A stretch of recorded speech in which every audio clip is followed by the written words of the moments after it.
What's up, guys? Ito na ang part 6 nanograms ating Dragon Ball Daima series, 18 to 19. Kung hindi mo pa napapanood ang mga naunang parts, panoorin mo muna yun dito para masundan mo ng maayos ang kwento. Siguradong magugustuhan mo ito. Tara na't magsimula. Samantala, bumalik tayo kina Goku. Nagdesisyon silang maghiwa-hiwalay dahil masyado silang napapansin sa dami nila pagpasok sa loob ng kastilyo. Nagsama-sama sina Vegeta, Piccolo, Supreme Kai, at Goku para hanapin at iligtas si Dan. Nagsimula na ring lumakad ang grupo ni Bulma, pero si Pansy ay hindi sumama sa kanila at sa halip ay dumaan sa dinaanan ni Goku. Sa kabilang banda, tila dadalhin ni Djesu si Den sa kung saan. Samantala, naramdaman ni Goku ang presensya ni Den at sinabing malapit lang ito sa kanila. Kaya hindi na sila nag-aksaya ng oras at agad itong pinuntahan. Pilit namang humahabol si Pansy sa kanila. Dumating na sina Goku kung saan naroon si Den. Tila isasakay na ito ni Djesu sa spaceship. Nagsalita si Djesu, "Hindi niyo ako basta-basta mahuhuli," sabay tutok ng baril kay Den. Agad siyang pinigilan ni Supreme Kai at sinubukang kausapin. Agad namang sumagot si Djesu, "Wow! Eto pala ang aking kuya. Ilang milenya na ang nakalipas. Pero wala kang magagawa. Kapag sinubukan ninyong lumapit, papatayin ko ang Namekian na ito." Sasakay na siya sa spaceship, kaya sinubukan siyang pigilan ni na Supreme Kai. Ngunit sa tuwing lalapit sila, binabantaan naman niya ang buhay ni Den, kaya wala silang magawa kundi tumayo lang. Bago siya makatakas, sinubukan siyang pigilan ni Pansy, pero sa kasamaang palad, hindi siya nagtagumpay. Paalis na si Djesu dala si Den, ngunit biglang may isang parang berdeng tae na umatake sa kanya. Sapat na yun para mailigtas nila si Den at mapabagsak si Djesu. Nagtaka sila kung ano ang berdeng tae na yon, pero lumabas na si Glorio pala ang may kagagawan nito, kasama si Doraemon. Agad na nagpasalamat si Pansy dahil sa tulong nila, nagtagumpay ang pagliligtas nila kay Den. Samantala, masaya si King Goma dahil nalaman niyang may balak siyang traidorin ni Djesu. Pero agad siyang napatigil dahil hindi niya alam ang susunod niyang gagawin. Maya-maya, dumating ang babaeng may dala ng third eye at nagtanong kay Djesu, dahil ibibigay na niya ang belt na may mata. Nagulat si King Goma at natuwa ng sobra dahil napasa kamay na niya ang legendary third eye. Samantala, kina Goku, pinagplanuhan nilang unahin munang talunin si King Goma bago hanapin ang Dragon Balls. Pero pinigilan sila ni Glorio at sinabing, "Huwag muna si King Goma. Hindi natin siya dapat maliitin. Mas magandang plano ay bumalik kayo sa dati ninyong anyo."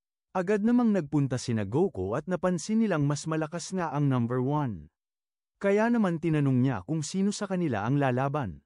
Sinabi ni Goku na siya na ang lalaban dahil kakalaban lang ni Vegeta. Ngunit napansin ni Pansy na wala na ang Dragon Balls, kaya nagulat ang lahat, maging si Glorio. Maya-maya, biglang dumating si Arinso. Biglang kinabahan ng todo si Supreme Kai dahil ate niya ito. Sinabi ni Arinso, "Nasa amin na ang number 1 Dragon Ball." Nagulat ang grupo ni Goku. Sa kabilang banda, ginagawa ni King Goma ang lahat para mapaganya ang third eye, pero kahit anong subok niya, hindi ito gumagana. Nap-icon na ng todo si King Goma, kaya ginamit na niya ang kanyang secret weapon, at sa wakas, gumana ito. Agad niyang inutusan ang babae na ilagay ito sa kanyang noo, pero tumanggi ito at sinabing, "Wala akong pake kung utos ito ng Demon Lord. Hindi ako sumusunod kapag walang bayad." Nairita si King Goma, pero wala siyang choice kundi pumayag. Nang mailagay na ito sa kanyang noo, kumabog ng matindi ang kanyang dibdib. Unti-unti, nag-iba ang anyo niya at lumabas ang isang napakalakas na enerhiya. Bumalik tayo sa komprontasyon ng grupo ni Goku at Arinso. Tinanong ni Goku kung sino sila, at magpapakilala na sana si Arinso, pero bago pa siya matapos, biglang sumigaw si Majin Buu at naunang nagpakilala. Nagpakilala rin si Arinso at si Majin Buu, habang si Glorio naman ay tak-ang-taka kung ano ang ginagawa at pinaplano ni na Arinso. Tumingin si Goku kay Majin Buu at tinanong, "Ikaw ba ang tumalo sa Tamagami?" Sumagot si Majin Buu, "Hindi. Natalo ako sa kanya." Si Majin Buu ang nakatalo. "Hindi ako." Waahaha. Napagkamala namang tanga ni Goku si Majin Buu, dahil proud pa ito sa pagkatalo niya. Maya-maya, lumapit si Supreme Kai kay Arinso at sinabing, "Kamusta, ate? Matagal na kitang hindi nakita." Sumagot naman si Arinso, ikaw pala yan, Nahar. Bakit ang liit mo pa rin? Pinaliwanag ni Supreme Kai na ginawa silang bata ni King Goma, kaya rin nila kinukolekta ang Dragon Balls. Kasabay nito, nakiusap siya kay Arinso, ate, pwede mo bang ibigay sa amin ang huling Dragon Ball? Tumanggi si Arinso at sinabing, hindi pwede, dahil may mga kahilingan din akong kailangang matupad. Sumagot si Supreme Kai, alam ko na ang hiling mo, ate, maging Supreme King, kagaya ng pangarap din ni Dejezo. Huwag mo akong igaya kay Dejezo, sagot ni Arinso. Ang gusto ko ay isang mas malakas na Demon Realm. Isang mundong mas nakakatakot, kung saan luluhod ang lahat ng nasa outside world sa atin. Sumagot naman si Supreme Kai, nakakalungkot na hindi mo gagamitin ang talino mo para sa kapayapaan. Nainip na si Vegeta at sinabing, ano plano mo, tanda? Huwag mo akong yabangan, isang mababang nilalang, sagot ni Arinso.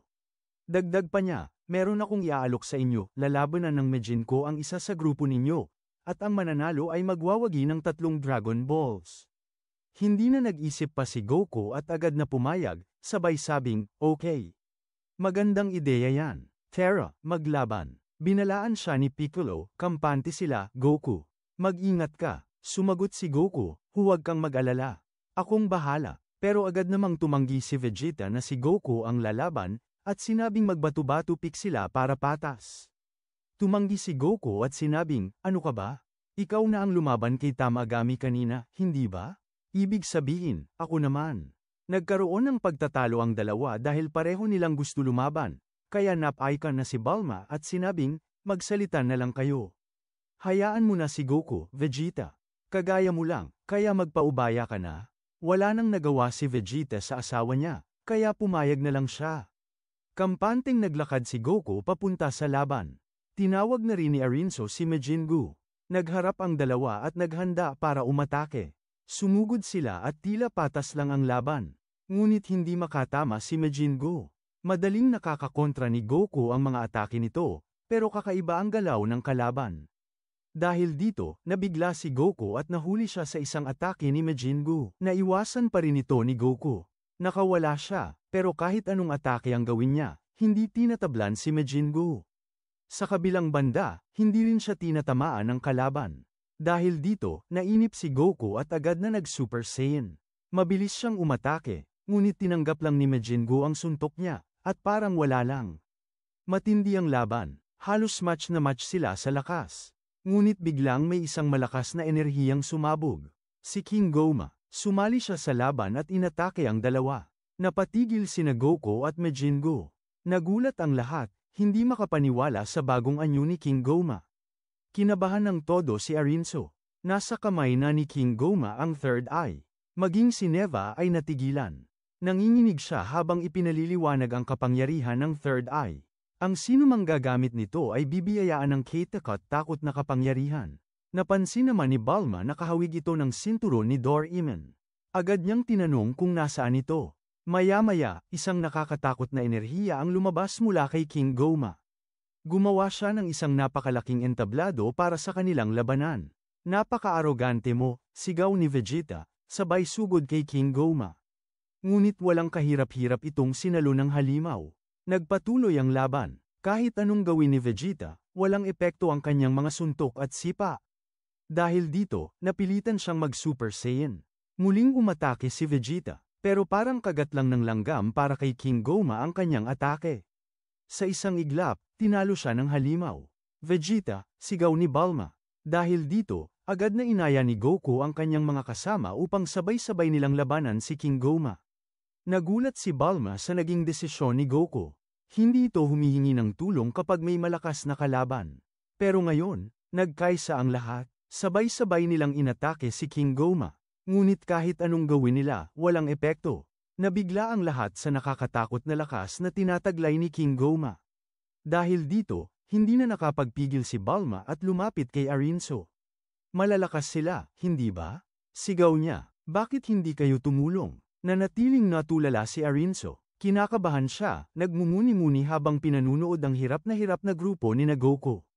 Ngunit hindi rin nagtagal, inutusan din niya ang kanyang mga tauhan na lumaban. Sunod namang sumali sa laban sina Pansy at ang mga alagad ng hari. Pag-alis ng grupo, nilapitan ni Neva si Tamagami. Sumali ka rin sa laban, na ikinagulat nito. Nagtulog-tulong ang lahat pero hirap pa rin silang talunin si King Goma kahit na sa tulong nila Majingo at number 1 Tamagami. Maski isang Gales ay wala silang nagawa laban sa Demon Lord na ito. Naglabas na naman si King Goma ng napakalakas na enerhiya at inatake silang lahat samantalang si Goku at seryoso lang at nakafocus sa laban. Pinagtulong-tulungan mulit nila ito at nagsimula na ang matinding laban na halos lahat ay nadudurog sa paligid nila. Binigay na nila ang lahat at nagtulong-tulong at nagsabay-sabay sa atake pero sadyang wala pera nitong kwenta laban sa kanya kaya ginamit na nila ang pinakamalakas nilang atake ng sabay-sabay pero tinangkilang ito ni King Goma at ibinalik sa kanila na nagpatalsik sa kanilang lahat na halos mawalan sila ng malay hindi na kinaya ni Vegeta at bumagsak na siya. Samantala si Goku ay kinuha ni King Goma at inatake walang magawa si Goku at hindi makagalaw pero sa huling pagkakataon na iligtas siya ni Majingo at Tamagami pero alam ni Goku na hindi kaya magtagal pigilan ng dalawa ito. Kaya wala na siyang choice kundi gamitin ang kanyang Super Saiyan 3 at naglabas ng napakalakas na enerhiya tumalsik na ang dalawa pero si Goku ay walang kahirap-hirap na tinagki ito habang nakatitig ng masama at seryoso kay King Goma. Patuloy ang labanan nila sa napakalakas na King Goma. At napilitan ng gamitin ni Goku ang kanyang Super Saiyan 3. Nagtakasan na silang lahat dahil sa matinding pambubugbog kay King Goma. Nag-alala si kay Goku dahil siya na lang ang naiwan para lumaban. Minaliit pa rin ni King Goma si Goku, pero nagulat siya nang bigla siyang inatake nito ng napakabilis. Tinamaan siya at hindi niya matamaan si Goku. Nagsimula na ang matinding palitan ng atake, halos patas sila, na ikinagulat ng lahat. Nakakalaban si Goku kay King Goma sa isang 1 versus 1 na laban.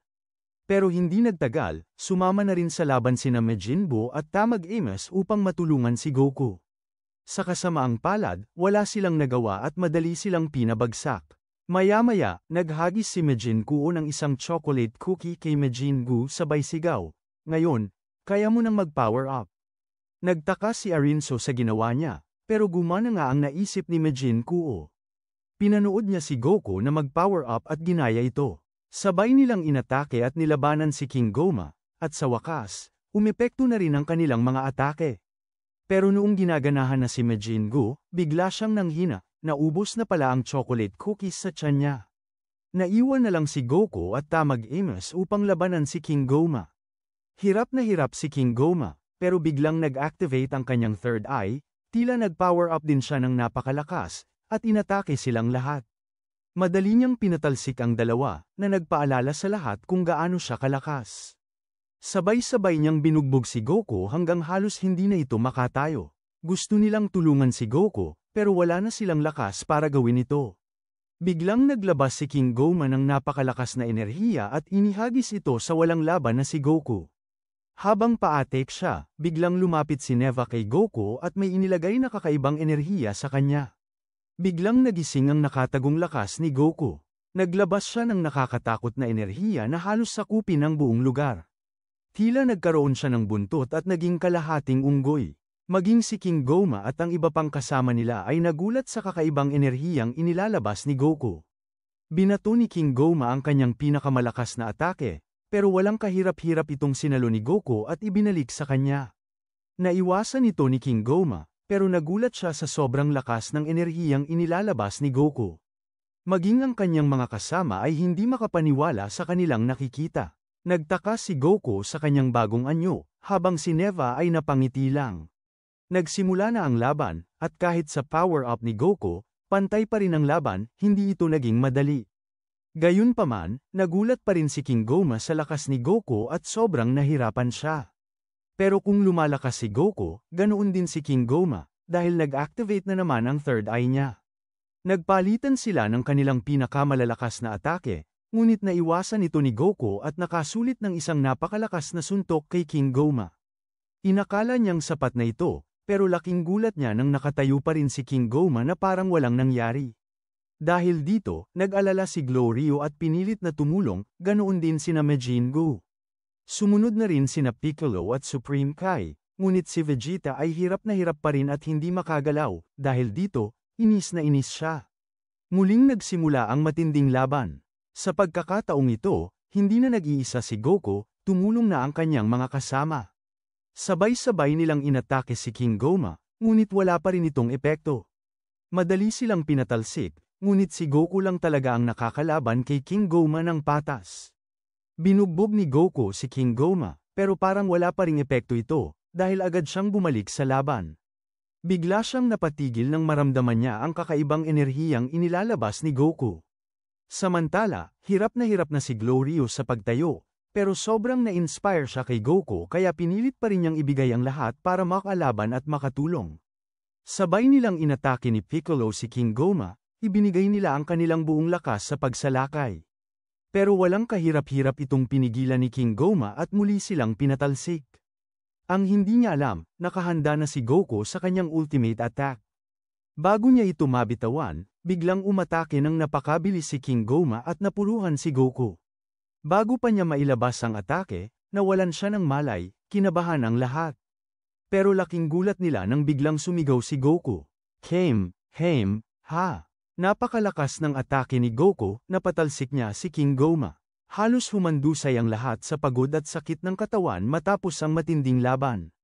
Naisip nila kung ito na nga ba ang katapusan ni King Goma, dahil sa sobrang lakas ng atake ni Goku, halos nabutas nito ang buong entablado. Ngunit agad silang kinabahan nang maramdaman nila ang isang nakakatakot na enerhiya, nag-activate na naman ang third eye ni King Goma. Halos naapektuhan ang buong entablado, at gulat na gulat si Goku, tila mas lalo pang lumakas si King Goma. Hindi lang yun, naging isang higanti pa siya. Hindi makapaniwala si Goku sa insane na kapangyarihan ni King Goma. Sa isang pagsabog pa lang ng enerhiya nito, agad siyang natalsik. Gayunpaman, sinubukan pa rin ni Goku na lumaban. Pero wala siyang magawa kay King Goma. Agad naman siyang pinasok ni King Goma sa isang bilog na barrier at kinuha ang lahat ng kanyang lakas. Habang nangyayari ito, nag-iisip si Goku kung gaano ba talaga kalakas ang third eye na ito. Nag-alala ang lahat para kay Goku, lalo na si Glorio. Biglang tumawag si Arinso kay Glorio at sinabing, gawin mo na ang misyon mo. Dalhin mo na sa akin ang Dragon Balls. Samantala, si Goku ay nakahandusay sa sahig, wala ng lakas. Sa kabilang banda, nilapitan ni Glorio si High Beast, aka Dormon, at inuto ito upang ibigay sa kanya ang mga Dragon Balls. Matapos makuha ang mga ito, agad niya itong dinala kay Arinso. Dalawang isip si Glorio kung itutuloy niya ito, pero nagsalita si Arinso. Ilagay mo na ang Dragon Balls para makapaghiling ako, hihilingin kong maging bagong Demon King at magkaroon ng pinakamalakas na magic power sa lahat. Pero tila nag-aalangan si Glorio at hindi agad kumilos. Dahil dito, sigaw ng sigaw si Arinso sa kanya. Hindi alam ni Glorio kung susunod siya, dahil naiisip niya sina Goku at ang kanyang grupo. Sobrang napalapit na siya sa kanila at labis siyang nag-aalala. Maya-maya, inilagay na niya ang Dragon Balls at binigkas ang sekreto upang ma-summon ito. Isang napakalakas na enerhiya ang lumabas, at biglang lumitaw ang isang makapangyarihang dragon, mas malakas pa kay Shenron. Nagtaka ang lahat kung paano ito nangyari at nagsimulang magduda kay Glorio. Gigil na gigil si Vegeta habang sinisigawan siya, lintik. Isa kang traidor. Samantala, nagtataka naman si Neva, dahil tila nagsasalita si Glorio sa lengguwaheng Namekian. Tinanong na ng dragon kung ano ang kahilingan ni Glorio, pero bago pa siya makapagsalita, agad siyang inatake ni King Goma. Subalit, parang langgam lang ito sa dragon, isang pitik lang, agad na napaatras si King Goma. Dali-daling sumigaw si Arinso, dal-iyan mo, Glorio, humiling ka na. Sabihin mo sa kanya na gawin akong Supreme Demon Lord at bigyan ako ng pinakamalakas na magic power. Pero hindi nagsasalita si Glorio, tila malalim ang kanyang iniisip. Kitang-kita sa kanya ang kaba, ano nga ba ang kanyang hihilingin? Dahil sa inip, muling sumigaw si Arinso. Sa wakas, humiling na si Glorio. Pagkatapos humiling ni Glorio, tuwang-tuwa siya dahil sa wakas makukuha na niya ang kanyang matagal nang minimithi. Ngunit iba pala ang hiniling ni Glorio. Biglang nakaramdam ng kakaiba sina Goku, at unti-unting bumalik ang katawan nila sa normal. Tila bumalik rin ang dati nilang lakas. Lumaki na silang lahat, at agad namang pumunta si Goku kay Glorio para magpasalamat, habang si Arinso ay takang-taka. Kasabay nito, nawala na ang dragon at bumalik na muli ang mga Dragon Balls. Samantala, kampante pa rin si King Goma at sinabing, kahit sa adult form, wala pa rin kayong laban sa akin. Dumating si Vegeta na gigil, pero sinabi ni Goku, dahil nakabalik na tayo sa normal, labanan natin siya ng isa-isa. Kaya naman sinabi ni Vegeta na siya ang susunod dahil kagagaling lang ni Goku. Dahil dito, kahit gustong-gusto ni Goku lumaban, wala siyang nagawa dahil ito ang kanilang napag-usapan. Agad sumugod si Vegeta, at agad namang naramdaman ni King Goma ang pagbabago sa lakas ni Vegeta. Kinagulat ito ng lahat dahil hindi nila inakalang ganoon nakalakas si Vegeta. Samantala, bumalik tayo kina Arinso, kung saan humihingi ng tawad si Glorio kay Arinso.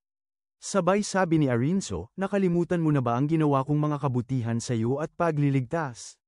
Sobrang nakonsensya si Glorio, pero pinanindigan niya ang kanyang desisyon at sinabing, sobrang pasasalamat ko doon, Arinso, pero bago pa niya matapos ang sinasabi, agad siyang pinalayas ni Arinso at sinabing tanggal na siya sa grupo nila. Habang si Vegeta ay kampante dahil kabisado na niya ulit ang katawan niya, halos lahat ng atake ni King Goma ay walang kahirap-hirap niyang iniiwasan, habang nakakagawa ng malalakas na atake sa kalaban. Ngunit wala pa ring epekto ang mga ito sa halimaw. Bigla siyang inipit ni King Goma at sinabing, wala ka pa rin laban sa akin. Ngunit si Vegeta ay nakangiti lang habang nakaipit at sinabing, malalaman natin yan. Sabay nag-transform siya sa Super Saiyan 1 at umatake kay King Goma, na nagpatalisik dito. Takang-taka si King Goma sa lakas ni Vegeta, pero lalo pa siyang nagulat nang mag-Super Saiyan 3 agad si Vegeta at naglabas ng kitak-takot na enerhiya, habang nakatitig ng masama kay King Goma. Tuwang-tuwa naman sina Supreme Kai dahil sa wakas, bumalik na ang lakas ng mga pambato nila. Umatake si Vegeta ng sobrang bilis na hindi na alam ni King Goma ang nangyayari. Halos pinaglalaroan lang siya ni Vegeta. Tinadtad siya ni Vegeta ng mga atake, at ramdam na ramdam niya ang tindi ng mga ito, kaya halos napalugmok na lang siya sa sahig. Habang si Vegeta ay walang kahirap-hirap at nakatitig lang sa kanya, biglang nag-activate ang third eye ni King Goma at tila nag-regenerate ito. Samantala, nakita nila si Glorio na nahihiyang lumapit sa kanila. Pero bigla siyang nilapitan ni Pansy at sinabi kung gaano siya kagaling at kaastig, sabay hila sa kanya pabalik kina Goku. Nabigla rin siya nang magpasalamat ang lahat sa ginawa niya. Bumalik tayo kina Vegeta, kung saan inis na siya dahil halos hindi natatapos ang laban nila. Kahit sobrang ina-overpower na niya si King Goma at pinagbubugbog ito, wala pa rin itong nagagawa. Kahit magpalitan sila ng napakalalakas na atake, si King Goma ay tumatalsik at nabubugbog lang. Halos mawasak na ang buong entablado sa mga atake ni Vegeta, pero makalipas lang ang ilang minuto, nakakabalik muli si King Goma na tila walang kahit isang gallows. Nabigla si Vegeta at lalong nainis, pero hindi niya namalayan na nasa likod na niya si King Goma. Bigla siyang inatake, at nagsimula na naman ang matinding labanan. Ramdam na ni Vegeta ang pagod dahil tila walang katapusan ang laban na ito. Napansin din ito ni Goku at sinabing, naku po, hindi na magtatagal ang Super Saiyan 3. Mapapagod na si Vegeta. Nagulat din si Goku dahil hindi niya nakikitang mapagod si King Goma. Tila walang katapusan ang endurance nito. Ipinaliwanag ni Piccolo na ito ay dahil sa third eye, at hindi na maganda ang kalalabasan ng laban. Bumalik na sila sa normal, pero ang mga pinsala sa katawan at pagod ni Vegeta ay hindi nawala, samantalang si King Goma ay tila hindi napapagod. Samantala, kina Arinso naman, sinabi niya na ang Demon King Abura ay nagagamit at natatanggal ang third eye sa sariling kagustuhan niya. Kaya nagtaka si Arinso kung ano ang ginawa ni King Goma. Dahil dito, may pumasok sa isip niya, kaya pinakuha niya ng magic box si Majin Kuo. Hingal na si Vegeta habang lamog na lamog si King Goma, na naglalaway pa sa pananakit sa kanya. Pero biglang nag-activate na naman ang third eye ni King Goma, at tila gumaling muli ang katawan niya. Nawala rin ang pagod niya, habang si Vegeta ay wala ng lakas lumaban. Isang malakas na suntok ang pinakawalan ni King Goma, at tumilapon si Vegeta. Wala na siyang natitirang lakas para lumaban, kaya nag-alok si Goku kung pwede na siyang sumali sa laban. Pero tumanggi si Vegeta at sinabing, huwag ka makialam. Tatalunin ko lahat ng hamarang sa akin. Napaisip si Piccolo na kahit tumulong pa si Goku, wala rin itong kwenta dahil mapapagod lang din sila. Samantalang si King Goma ay patuloy na nare-restore ang lakas. Nahihirapan silang isipin kung ano ang dapat gawin para talunin ang halimaw na ito. Samantala, bumalik tayo kina Arinso. Nakuha na ni Majin Kuu ang magic book, pero tila nahihirapan si Arinso hanapin ang magic na kailangan niya. Agad namang tumulong si Majin Kuu, at laking gulat ni Arinso dahil walang kahirap-hirap itong nahanap ni Majin Kuu, parang isa siyang tunay na mage.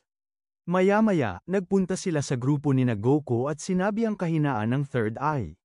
Sinabi niya na kapag 3 beses nasuntok sa batok o sa likod ng ulo si King Goma, matatanggal ang third eye ng sinumang gumagamit nito. Nagpasalamat ang lahat sa kanya, pero sinungitan sila ni Arinso at sinabing, wala akong pake sa inyo. Gusto ko lang matalo niya si King Goma.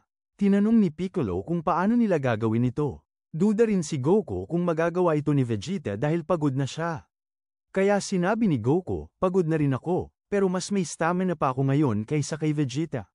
Dahil dito, pinlano nilang dalawa na si Goku ang lalaban kay King Goma, habang si Piccolo naman ang hahanap ng pagkakataon para suntukin sa batok si King Goma ng 3 beses. Ngunit duda si Supreme Kai na papayag si Vegeta na may makialam sa laban niya. Sinabi niya, hindi papayag si Vegeta, kahit na mamatay pa siya sa pakikipaglaban dito. Kaya naman sumingit si Bulma at nagsabi, huwag kayong mag-alala, ako ang bahala sa kanya. Sabay sigaw siya kay Vegeta, hayaan mong tumulong ang iba. Pero tumanggi si Vegeta at sinabing, hindi ako titigil kahit mamatay pa ako. Muli namang sumigaw si Bulma, kapag hindi ka tumigil, hindi na ako sasabay maligo sa'yo. Natulala si Vegeta, wala pang 1 segundo, at agad siyang pumunta kina Goku at sinabing, okay, kayo na ang bahala. Napanganga ang lahat sa nangyari. Nagtaka naman si Goku dahil tila mas mahalaga pa kay Vegeta ang maligo kasama si Bulma kaysa sa laban. Agad namang ginanahan si Goku at lumapit kay King Goma. Pero nakangiti lang ito, kampanting matatalo niya si Goku. Walang kwenta kahit sino pa lumaban sa akin. Kahit magtulong-tulong pa kayong mga king ina nyo, hindi nyo ako matatalo, sigaw ni King Goma. Sumagot si Goku, wala akong oras sa laban na matagal. Tatapusin ko agad to. Pagmasdan mo akong mabuti, Goma. Sabay sigaw ni Goku at nag-transform sa Super Saiyan 1, tapos agad lumipat sa Super Saiyan 2. Pagkatapos nito, sumigaw siya ng napakalakas, naglalabas ng enerhiya na halos masira ang paligid. Kinabahan dito si King Goma. Ito naman ang Super Saiyan 3. Napanganga ang lahat sa lakas ni Goku. Pero nagsalita si King Goma, wala pa ring kwenta yung transformation mo. Ngunit sumagot si Goku, hindi pa ako tapos, may isa pa. Nabigla si King Goma, pati si Vegeta ay nagulat at nagtakang ano ang susunod na transformation ni Goku. Muli, sumigaw si Goku ng napakalakas, naglabas ng nakakakilabot na enerhiya na yumanig sa buong Demon Realm. At sa wakas, nag-Super Saiyan 4 si Goku. Sobrang nagpakaba ito kay King Goma. Wow! Grabe ang episode na to. Bagong transformation ni Goku at bumalik na rin siya sa dati niyang anyo. Sobrang nakaka-excite pa ang mga susunod na parts ng Dragon Ball Daima series na ito. Kaya huwag kalimutang mag-like, share, at subscribe para sa marami pang high-quality recaps kagaya nito. Kita-kits sa susunod, mga ka-recap.